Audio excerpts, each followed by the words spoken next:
We'll start our session now.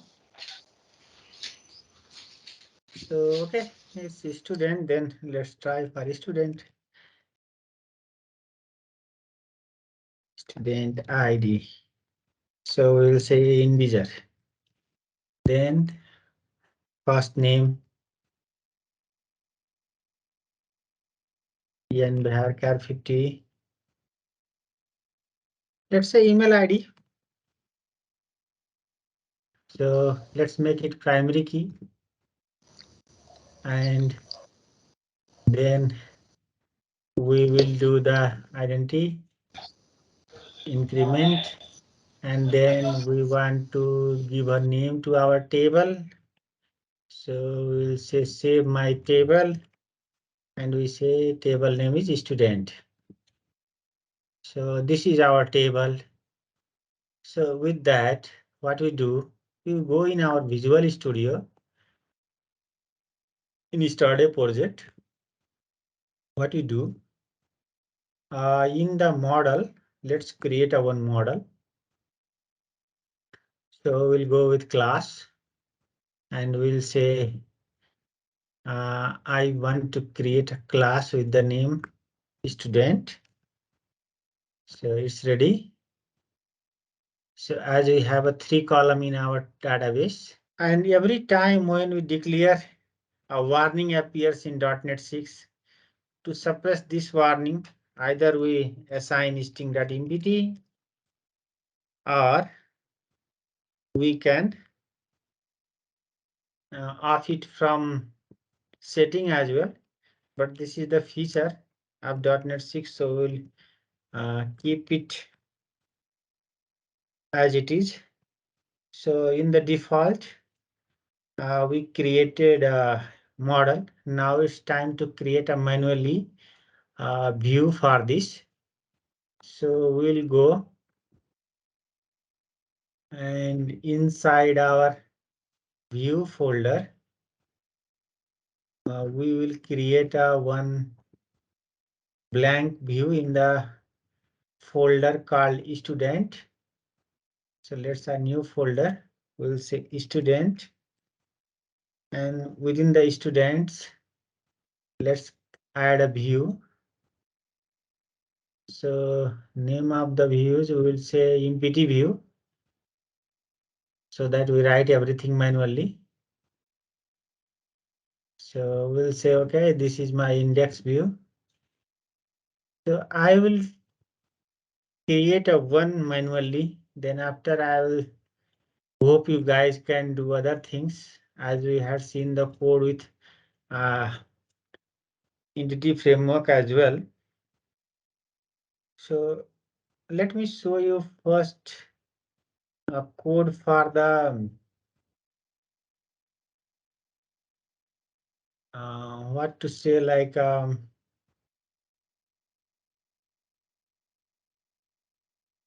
the index is for the listing, but I will add a code for the create here for now.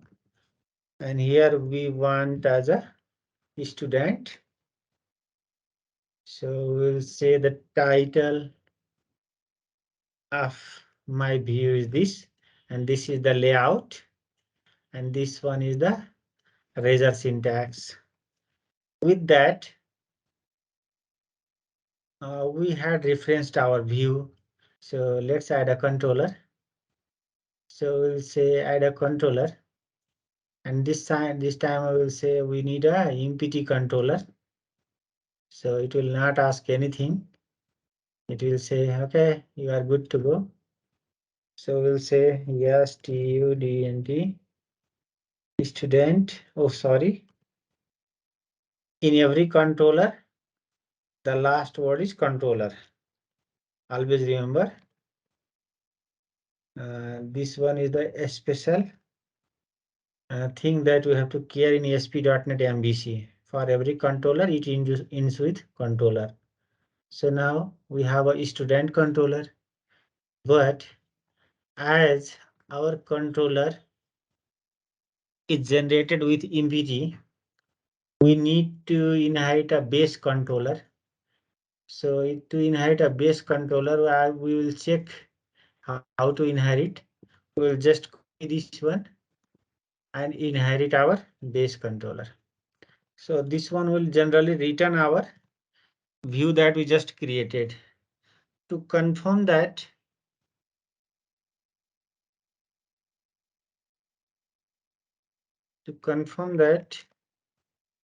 first we need to build and then we try to run, and let's see, can we get our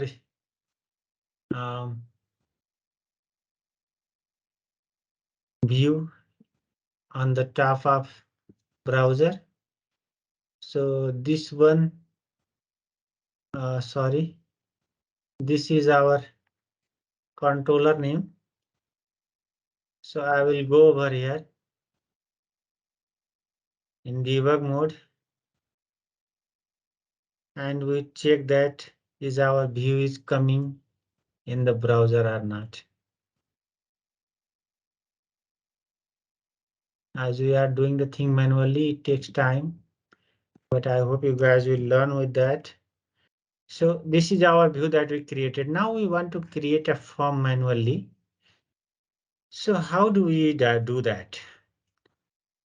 The first thing that we need this form. This is basically HTML form and ASP action that in what method we want to hit on controller for the student when we try to submit the button. So we'll say student add and we will close this form. So to close the form, we have a syntax. It's if in HTML, when we have something open, we have to close it. Now, as you had created a student add, but in our controller, we not have that method. So we need to create in our controller a method which will have a signature public and we'll say I action result. And then we say student add. Then we need object of our student class. So we have a class and we'll say obj student student. With that, our controller is ready, but as we want to post the data, we'll say http post. So this is a annotation on the top of this, which indicates that this method will have a method post. Now, as we are in running, we are getting the warning. So I will stop this debugging and keep adding the codes. Now we have everything ready, but what I will say, if the job is done, return the view, but which view? So for that,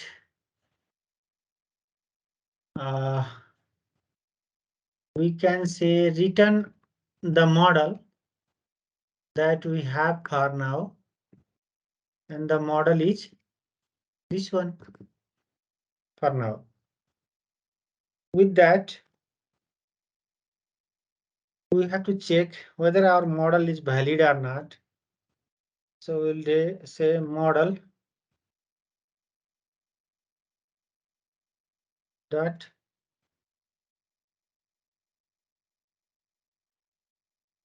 what is the syntax of that?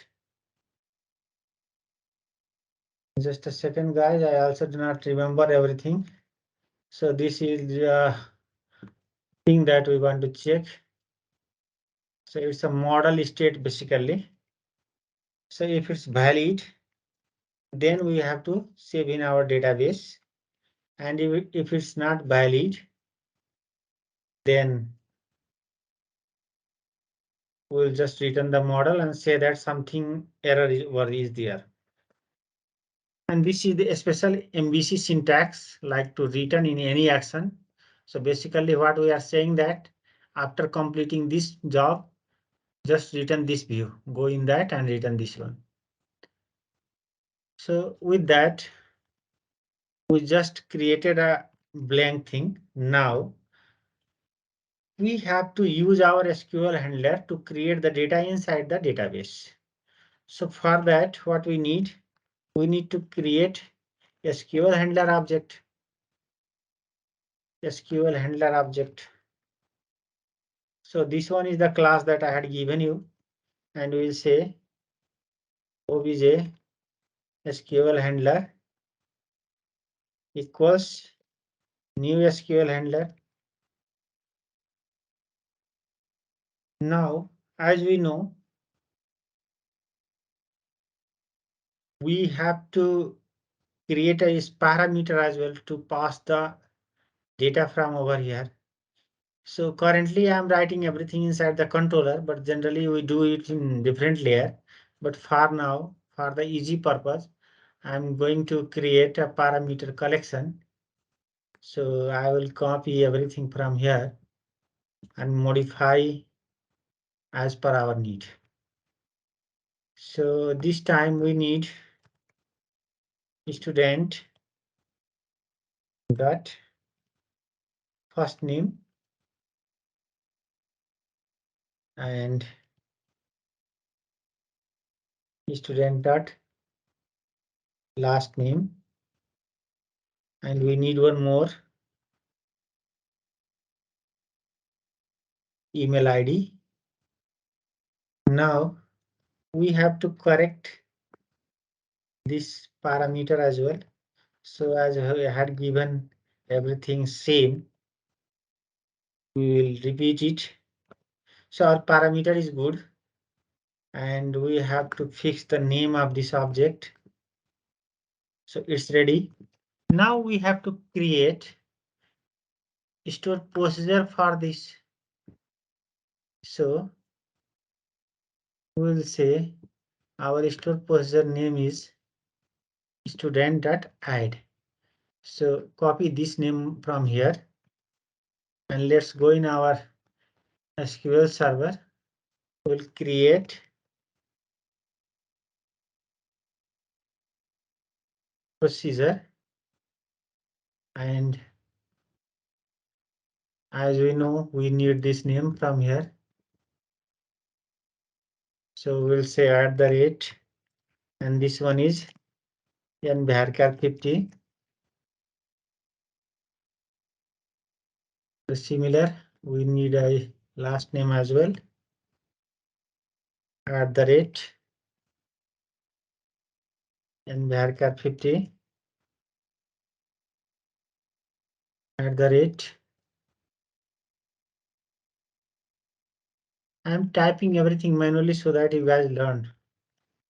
nvarchar 50. Then we say as, and in SQL server we can do like this also. Begin end.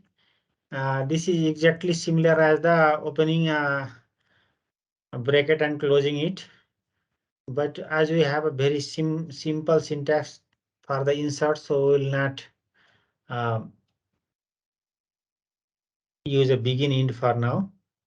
So if we check the thing, it says that it's ready. Now we copied this name from the Visual Studio, so we not have to do anything. It's already over here. So everything is good. Now we have to check our view.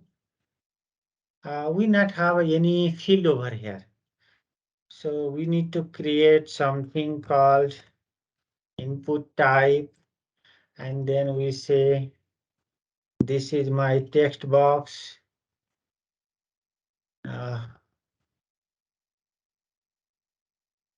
Text box, and then we say name equals first name. Remember, you have to provide the exact same name that we have in our model. And then we say last name, and then we need a button also. So in place of typing, I will say copy from here and just add a button. So basically this is input type submit, and we have a option value will say add student. Sorry, I will say add a student. We need one more field, right? We need a email ID. So we have three controls and one in button. Now if we run and add a data, hopefully we will be able to save our data inside the database if there is no any bug or we miss any logic.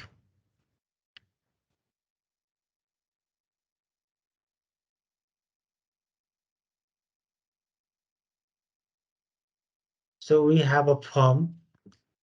So we will say Aman Singh, and this one is the email ID. So we'll say @gmail.com.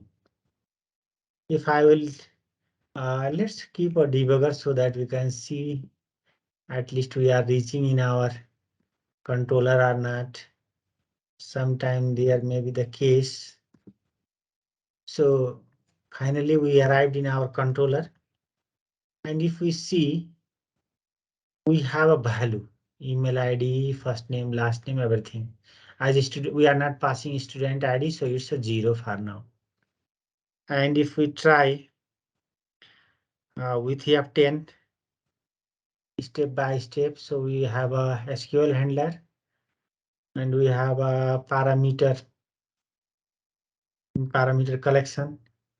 So after this line, if we want to see where the compiler goes, if we can press F11, and then we can again check step by step. So we have to see the connection string, it's ready.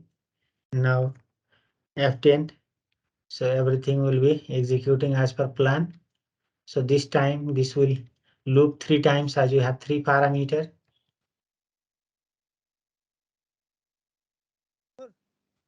Now the parameter collection is ready. Hello? And with that, sir, SQL connection will be opened and execute non-query will be fired on the database. We can finally return back, and then the job is done. And now we can press F5. If I will try to call this SQL handler for now, and we want to load all the data, so we do not need a parameter, but at least we need a store procedure. So we can do something like this, and we will say not to execute non-query. This time we need to execute as object, not object, but a list, because this time we need a return purely row and column kind of data. So we'll say execute as list. But what kind of list? We need kind of list student. So for this, what we need store procedure name, and if we have any parameter, then we supply that, else we'll do this. So our procedure is ready, but we have to say somehow this is my list so that we can do some job over here. So how to know that code, how to pass the list? So yesterday we had used our magical tool termed as entity framework. So we can learn with that. We have an index page here. How he is getting the things? He is holding the things with this in this way. So what we can do, we also can visit our this and we can do like this one, right? And we do the comment like this, or we can remove this line. Okay, we can remove this line. Now we have to learn few more things from here, how it is returning the view for the listing. So if you look on index page, what he's doing? He is doing just returning a list and doing nothing. So we can also return a list and do nothing. So how to do return a list? So just copy this line and go in our student controller and what we say, return this, but in place of that list, return this list, because this one is our. In order to display the data, we also need kind of loop things so that we can display the data. So there is two ways we can create a header like this and do the for each loop, or we copy from here and modify it as per need so that our design will also look little bit good, right? So let's copy this table structure from here and we modify as per our need. So just below the form, we paste it. And as we know, this is the model of student. So we need to have a model of student. With that, this model will have a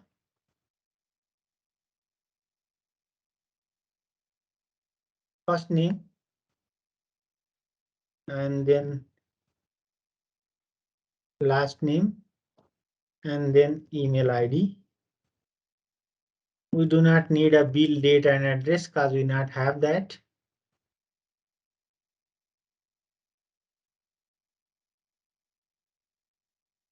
And last TS is for the actions.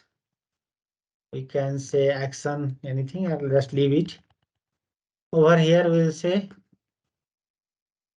first name, last name, email ID, and then we remove this unwanted thing. Now we have to correct this item dot. What we have student ID. Student ID. So that we can perform ID data operation if needed.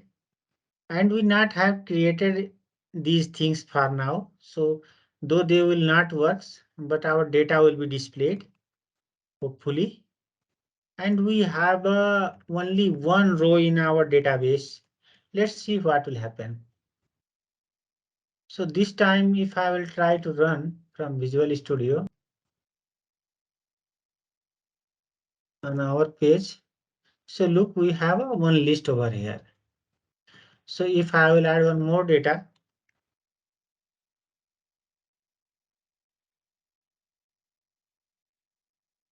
email ID,